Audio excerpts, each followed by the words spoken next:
Per le storie dalla soffitta oggi ci immergiamo nel grigio e affascinante universo di Alak Sinner, l'investigatore privato che ha segnato un'epoca nel panorama del fumetto internazionale. Allacciate le cinture. È un viaggio attraverso le strade oscure di New York e le pagine di un fumetto che ha fatto storia. Alak Sinner è il frutto della collaborazione tra due maestri argentini, Carlos Sampaio e José Muñoz. Nato nel 1975, Sinner è un ex poliziotto trasformato in investigatore privato, un personaggio che respira sotto il cielo cupo di New York degli anni 70. Sampaio, con le sue trame dense e complesse, e Muñoz, con il suo stile grafico immediato e graffiante, hanno creato un'icona del genere noir. Le storie di Alak Sinner sono intrecciate con la critica sociale e politica, riflettendo le tensioni e le disillusioni dell'epoca. Ambientato principalmente a New York, ogni caso di Sinner ci porta in un viaggio attraverso i lati più oscuri della metropoli, esplorando temi di giustizia, corruzione e redenzione umana. Il personaggio stesso è un uomo di profonda introspezione, la cui vita personale e professionale è costellata di sfide e momenti di riflessione. Con il suo cappotto logoro e il volto scavato, riflette un'umanità profonda e complessa.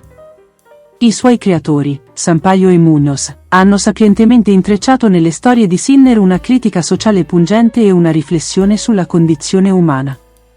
Il nostro eroe, che inizialmente ricorda l'attore Steve McQueen, si evolve nel corso delle storie.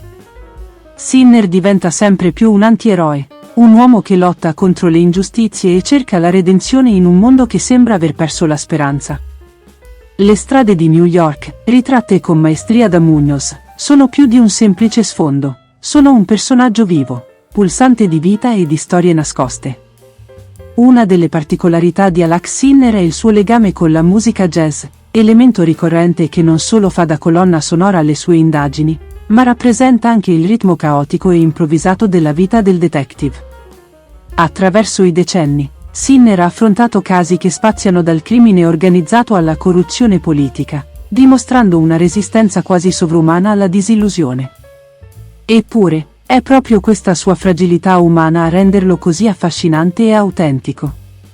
In Italia, Alak Sinner è stato accolto con entusiasmo fin dalla sua prima apparizione su Alter Linus nel gennaio del 1975, pubblicato da Milano Libri. Le sue avventure sono state raccolte in varie edizioni che hanno permesso a diverse generazioni di lettori di conoscere questo complesso personaggio.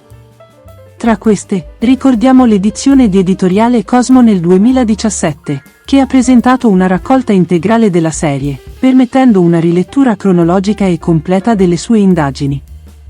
Nel 2020, Oblomov Edizioni ha lanciato Alak Sinner. L'età del disincanto, segnando l'ultima tappa di questo viaggio editoriale, con una presentazione che rispetta la profondità e la complessità visiva e narrativa delle storie originali di Muñoz e Sampaio. Alak Sinner non è solo un fumetto, è un'esplorazione dell'animo umano, un viaggio nelle ombre della società e nelle pieghe più nascoste dell'esistenza. Vi invito a riscoprire o a scoprire per la prima volta questo capolavoro del fumetto noir.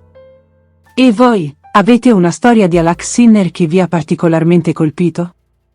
Condividete nei commenti le vostre impressioni e le vostre edizioni preferite. Non dimenticate di lasciare un like e di iscrivervi al canale per non perdere i nostri futuri viaggi nel mondo del fumetto e del cinema. Alla prossima!